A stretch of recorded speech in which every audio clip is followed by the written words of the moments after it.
asalaamaaleykum mbokk yi ñuy suivre si Daaray Technologie ñu ngi leen di gërëm te di leen jaajëfal dal leen a jàmm si seen nouvelle vidéo ak beneen cours bu bees tey yi ñu war a jàng la pseudo classe Checkit. Alors Checkit day permettre tout simplement uniquement dañ koy appliquer sur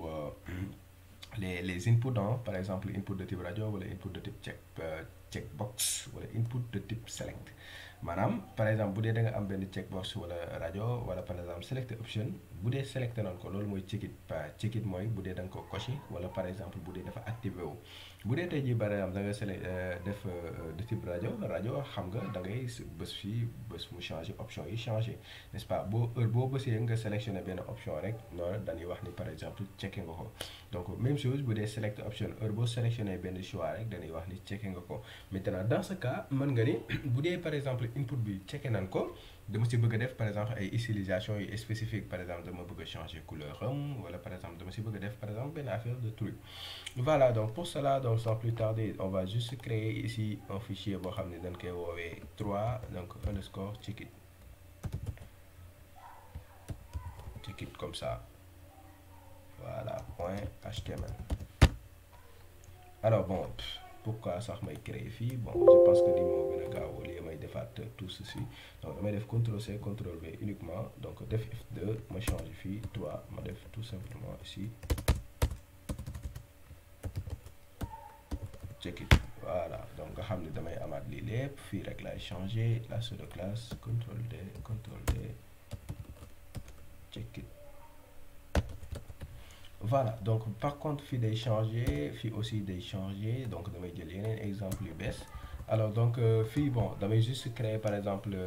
ay div. donc si biir div yi ma créé fi ay input n'est-ce pas damay créer premier div si biir div boobu ma def si ay input de type radio ma créer deuxième div si div boobu ma def si input de type checkbox ma créer par exemple benn select option juste pour wan leen par exemple Checkit nu mu efficace yi. alors pour cela donc damay ñëw fii ñu commencer div. donc ma créer un input de type mais pas de type texte mais de type radio. Name bi ici c'est pas obligatoire ça mais bu ma neexee ma jox juste un name my input voilà my input. ID c'est pas obligatoire bu leen neexee nga mën ko ci def parce que l'idée c'est pas d'apprendre les ID et tout ça. donc fii ma jox ko juste benn label bi mooy li nga xam ne moom mooy affiché wu ma ni ko oui ou non tout simplement donc on fait un oui ou non tout simplement. donc fii for bi ma def ko yes parce que fii ID bi yes laa def. alors même chose ma créé par exemple beneen boo xam ne non lay doon bi oui la beneen bi non lay doon donc CTRL-C CTRL-V donc même non laa koy jox donc fii je fais CTRL-D effacer ma def NO donc fii au lieu de oui ma def non. Voilà, je pense que bii pare na n'est-ce pas. comme dama xaw a tayel damay sélectionner tout ça je fais CTRL-C ma wàcci ma def CTRL-V n'est-ce pas. bii type yi laay changer au lieu de radio maintenant dootul radio mais checkbox la checkbox. voilà my checkbox.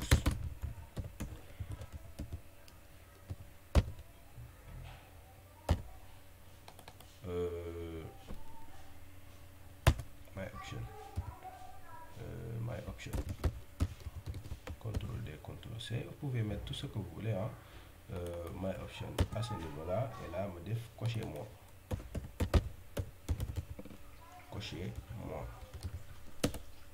point d'exclamation donc foofu benn rek baax na ça me va. donc peut-être ma créer tout simplement benn select option à l'extérieur select option. donc pour le moment damay créer option yi ba pare ma def banana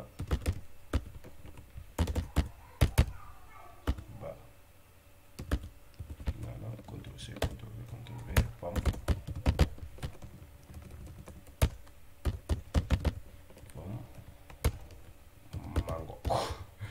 mango ou manga. Voilà, donc mango ou manga, on peut faire manga. voilà de toute façon bon li si gën a am importance xool leen fii ni ma koy defee boo leen xoolee fii en minuscule laa koy bindee fii en majuscule laa koy bindee mais bon fii am na si ñoo xam ne da bu neexee ñu def ko en majuscule ça dépend si yow valeur bi nga bëgg a récupérer bu dee valeur bi nga bëgg a récupérer minuscule la nga def fii minuscule bu dee valeur bi nga bëgg a récupérer en majuscule nga ko bëggee nga def majuscule mais fii damay def minuscule pour wax ni valeur bi ma bëgg a récupérer maanaam bu ñu sélectionné li may récupérer n'est-ce pas loolu noonu par exemple fii en minuscule laa ko bëgg fii aussi en minuscule laa ko bëgg fii en minuscule moo tax ma def ko ay minuscule alors donc am na ñuy posé wu fan la ñuy récupérer valeur bi mais donc je pense que c'est très tôt pour ma wax leen ko parce que bu dee HTML ak CSS uniquement mënoo récupérer par exemple des valeurs n'est-ce pas donc dans ce cas foog nga jàng yeneen langage de programmation yu ñuy wax PHP wala yeneen langage de programmation yu ñuy wax JavaScript wala yeneen langage de programmation bu ñuy wax Java Python etc. donc pour débuter n'est-ce pas ne vous souciez pas à ça bon pour le moment juste def leen ko ni de manière esthétique mais de toute façon après on va faire une formation complète sur PHP donc di ngeen xam n'est-ce pas lu si nekk nan lañ koy récupérer alors donc je pense que c'est bon à ce niveau-là donc fii damay def tout simplement id fluid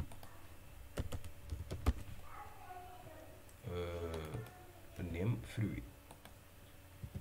dépend jarul label alors donc voilà donc ma commencer par exemple li si des rek mooy sama stylisation mais juste avant stylisation yi ma visualiser lan laa def alors fii c'est pas très joli mais c'est pas grave donc de toute façon dañ siy jàng rek fii yéen gis de type radio nu muy mel n'est-ce pas boo coché fii boo coché fii boo coché fii alors fii damaa juum jëkkal leen ma n'est-ce pas c'est pas type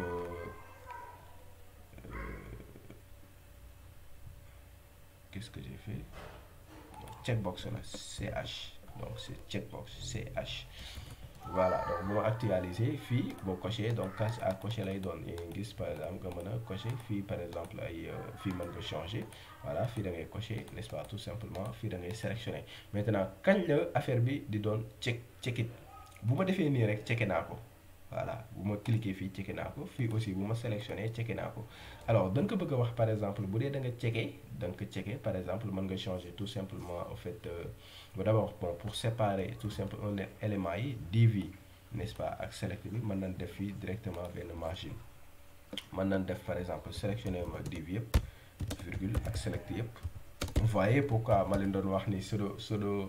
les sélecteurs moom mooy li gën a am importance ci formation bi parce que lépp looy def da ngay utiliser ay sélecteurs donc fii ma ne ko margin de 8 pixels tout simplement CTRL R pour voilà donc mu am assez d'espace voilà donc maintenant dama ko bëgg a wax sélectionner ma bépp label boo xam ni dafa ñëw après input après le mot après voilà bamtu naa ko ñetti yoon alors nan la koy defee waxoon naa ne heure boo leen gisee par exemple après rek xamal ni da ngay utiliser par exemple le plus n'est-ce pas fii mën naa ko wax input bépp input boo xam ni checké nañ ko rek bépp input bu ñu checké maanaam bépp input boo xam ne sélectionné nañ ko voilà sélectionné ma labelam pas moom mais labelam voilà ginnaaw bi ma sélectionné labelam defal ma couleur bi en red ñu testé j'actualise CTRL R donc fii dama koy cliquer automatiquement label bi mooy oui n'est-ce pas bu ma cliquer normalement oui bi dafa war a nekk en rouge ma cliquer automatiquement yeneen gis oui bi nekk en rouge fii bu ma cliquer automatiquement oui bi nekk en non donc fii bu ma coché automatiquement yeneen gis par exemple label bi fii bu ma coché donc automatiquement fii y a pas de label mais voilà donc vous voyez donc fii bu ma coché automatiquement voilà tout se passe très bien donc yeneen gis c'est très puissant n'est-ce pas fii lu ma ko wax rek donc juste bu leen da ngeen a fàtte plus bi n'hésitez pas ngeen dem par exemple réviser li ñu defoon par exemple sur les sélecteurs de type n'est-ce pas donc fii dama ne ko sélectionner ma bépp label ba nga xam ne par exemple il vient après par exemple input boo xam ne da nga ko checké bu ma ko waxoon input cassé n'est-ce pas donc da ngay gis ni de base yëpp lay defar mais dama ne ko non input boobu pour nga def ko par exemple en rouge il faut que ñu checké ko ba pare looloo tax bu ma actualiser fii tant que checké woo ko du ko def en rouge loolu c'est hyper intéressant donc en réalité boo xoolee bon les pseudo classes ak les pseudo éléments dafay mel ni comme genre condition booy def comme par exemple HTML ak CSS mënoo def ay if ak ay else mais donc genre yi dafay mel ni comme genre if ak else booy def mais de manière indirecte alors donc mën naa ko wax par exemple ñu xóotal juste pour bon fii mën naa leen defal ay commentaires ah donc pour que mu yomb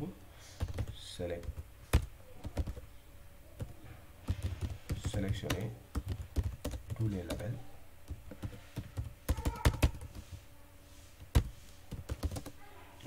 d'un input, cocher d'un input, checker. Bon, checker, je sais pas si ça se dit, hein. Checker. Mais de toute façon, vous allez comprendre. Ok, donc bëgg a waxaat ni ko par exemple bépp par exemple input mais pour le moment de type rajo kase de type rajo boo xam ne checké nañ ko dama siy def par exemple benn shadow benn ombre mais voilà donc fii nan laa ko koy waxee dama naa ko mën naa utiliser par exemple les sélecteurs d'attributs ma ni ko ma def accolade donc yéen a ngi koy fàttaliku ma utiliser attribut type donc parce que ñoom ñëpp am nañ ay attributs type boo xoolee fii type alors ma ne ko bu dee type bi rajo la donc yi nga xam ni par exemple yeneen yi ne sont pas concernés fii mu ngi may suggérer sax ma def tabulation mais fii damay effacer parce que bëgguma sélectionner seen label mais input yi ci seen bopp laa bëgg a sélectionner ma ne ko bépp input boo xam ni dafa am type rajo donc les types checkbox ne sont pas concernés n'est-ce pas donc type rajo rek laa ko wax léegi bu dee uniquement bu dee checké nañ ko d'accord ma def si benn box shadow waxoon naa leen box shadow comme text shadow la mais text shadow si texte yi rek la nga koy def bu dee box shadow tout ce qui est bordure et cetera et truc autre que texte mën nga utiliser par exemple box shadow n'est-ce pas bon fii dama koy jox ay trucs yu simple bon parce que comme cercle rek la donc fii ma def ko 3 pixels ma jox ko par exemple couleur orange actualiser ma cliquer fii pour xool yéen a ngi gis voilà automatiquement bi rouge là bon juste pour séparer ma def ko en bleu ma actualiser ma cliquer yéen a ngi gis automatiquement mu def si benn box shadow n'est-ce pas de 3 n'est-ce pas en bleu bi ma cliquer aussi bi ma cliquer n'est-ce pas fii de base nii lay mel mais gis nga fii def na ko rouge et voilà donc c'est tout simplement ce que je voulais n'est-ce pas et vous êtes libre ngeen def ko par exemple tout ce que vous voulez les couleurs yi nga xam ne mën ngeen ko fii aussi bon man maa def 0 mais par exemple bu leen neexee comme ni ngeen ko jàngee woon mën ngeen si def par exemple des trucs boo cliquer voilà donc la manière dont il l'affiche ça fii aussi je vais mettre tout simplement 0 pour que yëpp tolloo alors donc voilà donc maintenant damay def exactement la même chose par exemple pour Checkit donc pour cela copier-coller là donc CTRL-C CTRL-V mais fii sauf que du type rajo mais type Checkit alors bu dee type Checkit bon peut-être ma changer juste en fait couleur bi hot pink bon donc bu ma cliquer fii yéen a gis c'est pas très visible qu'est-ce que j'ai fait ici c'est pas Checkit donc c'est checkbox CTRL-C voilà checkbox donc cliquer gisoo voilà mu def ko par exemple en pink en hot pink donc fii mu def ko en bleu fii mu def ko en hot pink donc bu dee da nga ko désélectionné automatiquement day changé wu donc loolu noonu yéen a gis voilà donc Checkit comment c'est puissant très puissant même donc pour sélectionner juste pour terminer avec ça mën naa ni ko par exemple bépp option boo xam ne def na ko toutes les options yi nga xam ne checké nañ ko donc pour wax checké nañ ko da ngay utiliser 2 points Checkit voilà donc ma ni ko même chose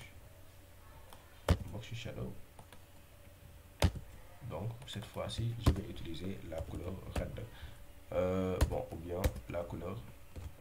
lime et là je change la couleur